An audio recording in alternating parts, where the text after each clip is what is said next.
Based on the CIA's data, the country with the highest life expectancy is Monaco, with an average of 89.5 years old. In the United States, it drops to about 80. In Canada, about 82. In the United Kingdom, around 81. Across the world, this number can fluctuate dramatically and drop all the way down to the low 50s in certain less developed countries. But for the sake of this video, let's assume your life expectancy is on the higher side of the world's average, and that you will have no incidents of health complications or tragedies, and that you will live to 82 years old. 82 years on this planet as yourself, not too bad, but that's from birth. In terms of your remaining time in life, we have to subtract however old you are right now from 82. For the sake of this video, let's say you are 22 years old, as that is generally an age when a lot of people fully begin their careers. After subtracting that, at this point, you now have 60 more potential years of life, which equates to 21,900 days or 525,600 hours. Still not too bad. But if you get an average of 8 hours of sleep per night, 175,200 of those hours disappear, and you now have just less than what is equal to 40 years of waking life left. That brings your life expectancy down 20 years.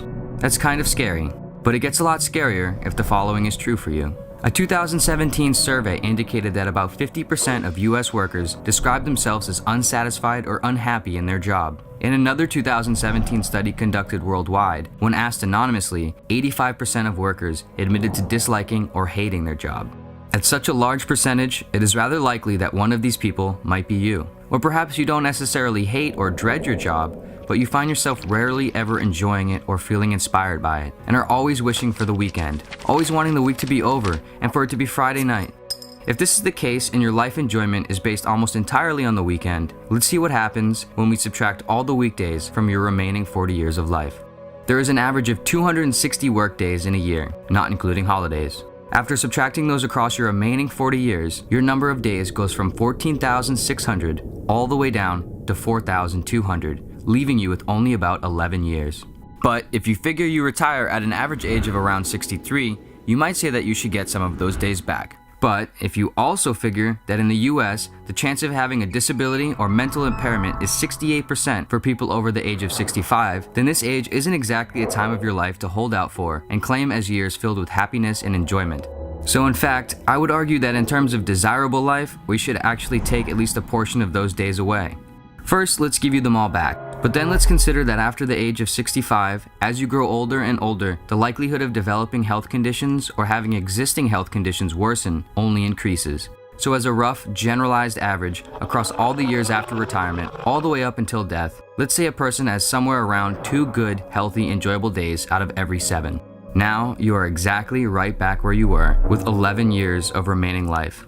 In living for the weekend, you went from what first sounded like a decent 60 years of remaining life, all the way down to only 11. And as an extra kicker, what if you have weekends that aren't that good? Weekends where you have to do things that you don't want to do, like house chores, yard work, dealing with annoying personal stuff, or even going into work to catch up on things. That's at least another year or more off of your remaining life. If you are 22, your waking life expectancy for life you want to live is now equivalent to around the age of 32. Regardless of your age, who you are, what you do, or the exact accuracy of these numbers to your life, if you live for the weekends, the point holds true. The idea that anyone would accept to live a life where this amount of it is wished away, where such a huge quantity of time is spent not wanting that time to happen, where such a small percentage is spent enjoying it and living in the moment. For anyone that has any sliver of hope in not living like this, it is borderline insanity to accept. Sure, there are responsibilities we must attend to in life. Sure, there are things we're going to have to do that we don't always want to do. Sure, every day of our job and career can't always be fun or how we want it to be. But to work a job or be in a career or be at a company that you don't enjoy or find fulfillment in at least a majority of the time, you're essentially signing away most of your life. Life is extremely short. If you do out all of the math and consider every little trivial or self-maintenance oriented thing we spend time doing, even if you love what you do for work and don't subtract all the weekdays from your remaining life, the time we have is still frighteningly short. So it truly is so important that we do not give it away, that we are careful and conscious of what we exchange it for, that we do not let outside pressures from family, friends, or society convince us to just give it away blindly and choose jobs, careers, companies, or lifestyles that we don't personally enjoy or resonate with.